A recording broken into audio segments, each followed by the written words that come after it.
Morning, my name is JP Oliveira. I'm the Wandering Clinician. If you have not yet subscribed to my channel, please do so and tell everybody you know to come and watch videos on mental health. If you have a question that you need immediate attention to, you can email me and I will do my best to answer. Also, subscribe by clicking on the little bell. That way you can be notified when I post a new video. I'm trying to get a video out every week, but it's a bit hard lately, but I'm going to do my very best. So today I want to talk to you about active listening. Active listening is a core tool that was developed by Carl Rogers. Carl Rogers is the father of CBT, cognitive behavioral therapy, and active listening is a primary skill to have if you want to improve your communication with your friends, with your family, with your lovers, with your boss. You can't really speak well until you actually listen well. It is a very hard skill. It requires effort. It requires you to be mindful, to be present, to be attentive, and to really give full attention to the other person, the person who is speaking.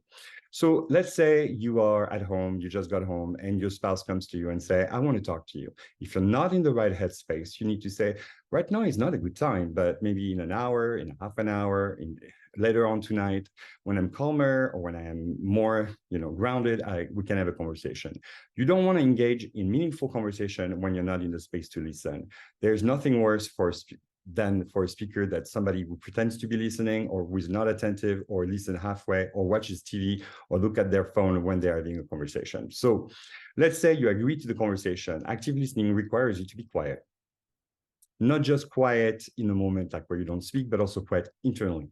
You have to quiet down all the voices. You have to quiet down, doubt, fear, anger, any type of emotion that would get in the way of you listening attentively. When you listen to the speaker, you listen to them. That means you have to be able, when they're done, if you were to be asked, to restate everything that was said to you without adding or subtracting any of the elements shared with you. That means that if someone says, I'm going to the market, you say, oh, I heard you say you're going to the market. Not to do is, oh, I heard you say you're late to go to the market, or I heard you say that you like going to the market. You got to restate exactly what you've heard. Active listening requires to be present, to be mindful, to be attentive, to give full attention physically and emotionally. That means you look at the person who is speaking and you give them attention, you open up your body, give them open body attitude, you look at them, you give them eye contact. So let's say you're prone to having a lot of fights over miscommunication because either you don't feel heard or you don't listen to other people well. Active listening is really about, first of all, listening to what the other person is saying, being able to restate it verbatim. And before you respond, if you decide to respond or offer some suggestions, you have to make sure that the person you're talking to wants that. So you need to ask, are you open to some feedback? Would you like me to answer what you just stated? Do you want some advice? If the person says no, then you need to respect that. Also, you have the right at any given time to say to someone, I'm not in the right space to talk. I'd rather we didn't talk too much about this, or let's limit this sharing to 5 minutes or 4 minutes, because some people love to talk and love to be heard, but don't like to listen back. And sometimes there are topics of conversation that can be triggering. Somebody has a tendency to always talk about their breakup or the death of someone or any other subject that could be triggering. You might want to say, this is a very important theme. I really want to be respectful of you, but I'm not in the right space to listen to this, or we've already talked about it before, and I am at a place where I cannot really listen to it anymore. And you can do it in a nice way. It doesn't have to be aggressive, but it has to be honest and authentic.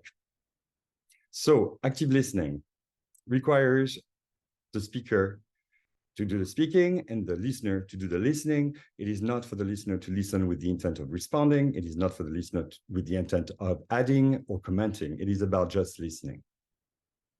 When you're a speaker and you speak to someone else, it is best to use I statements, and that I will talk about that in another video, but speak from the I, not from the you. You never want to start a conversation with you did this or you did that, especially in a romantic relationship. You want to say, I feel invalidated when you don't listen to me when I'm talking to you, or I feel invalidated when I am speaking to you and you're on your phone. So I hope this video helps. It's very basic, but I think this is a very important skill. I would say 98% of humanity's problems would be solved if people took the time to listen to each other without interpreting, assuming, or judging. I wish you all a great day, and thank you very much for watching.